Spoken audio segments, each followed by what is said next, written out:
Pour le dernier mois de RVL, retrouvez chaque jour un portrait de bénévoles, animateurs, animatrices, en bref, ceux qui font de RVL la radio que vous écoutez depuis 1982. Le matin, midi et soir, plongez dans les souvenirs et les anecdotes de ceux qui ont bien voulu se prêter au jeu de l'interview.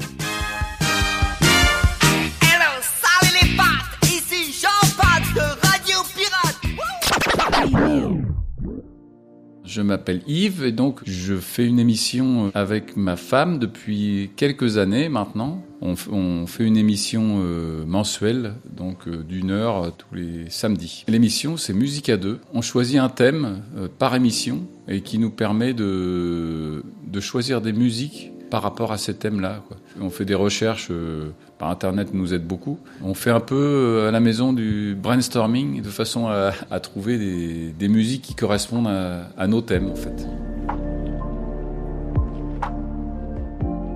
Le premier contact que j'ai eu avec RVL, c'est à l'époque où RVL était dans ce bâtiment-là, mais dans la cave. Et donc, en fait, j'ai connu ma femme à ce moment-là. Elle était donc animatrice, une des premières, voire la première animatrice de la radio. Et donc, j'ai dû assister à une ou deux émissions dans la cave avec Véronique, donc avec ma femme. Je n'étais pas animateur, moi je n'étais que observateur. Donc, je trouvais ça sympa, quoi. C'était des jeunes qui étaient là et qui s'amusaient à passer de la musique.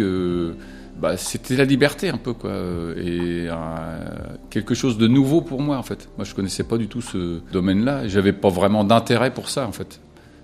Et comment s'est-il senti quand il a appris la fermeture de RVL ? Ce que j'ai trouvé vraiment dommage, c'est que, en fait, Daniel était parti de rien, en fait. Il a mis beaucoup d'énergie à monter petit à petit sa radio, à créer des activités, ça a mis du temps avant que la radio soit ce qu'elle est aujourd'hui. C'est quelque chose qui a été construit petit à petit, qui amène beaucoup de choses aux auditeurs. Il y a des personnes qui travaillent au sein de la radio, donc ça permet à des jeunes d'acquérir de l'expérience. Ça a un vrai aspect social, en fait, on va dire. Et c'est vraiment dommage. On perd d'un seul coup tout ça, quoi. Tout ce travail qui a été fait.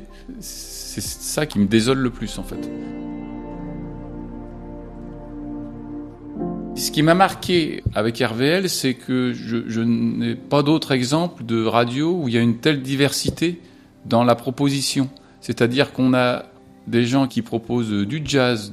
Encore dernièrement, on m'a dit, nous, c'est la seule radio qu'on entend sur Rolleville et il passait l'accordéon. Donc il y a l'accordéon. Il y avait du rock, il y avait de la photo, il y avait des personnes qui présentaient de la littérature. Il y avait les offres d'emploi, enfin plein de choses, en fait. Il y a une grande diversité et je vois pas beaucoup d'autres radios avec une diversité comme celle-là. Moi, je pense que c'est un peu un ovni, quoi, dans le milieu de la radio, quoi.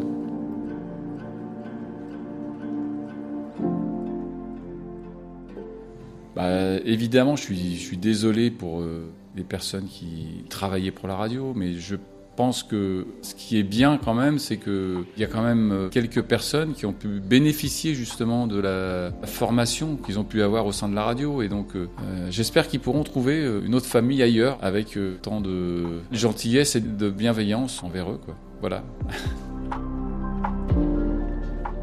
Merci à tous.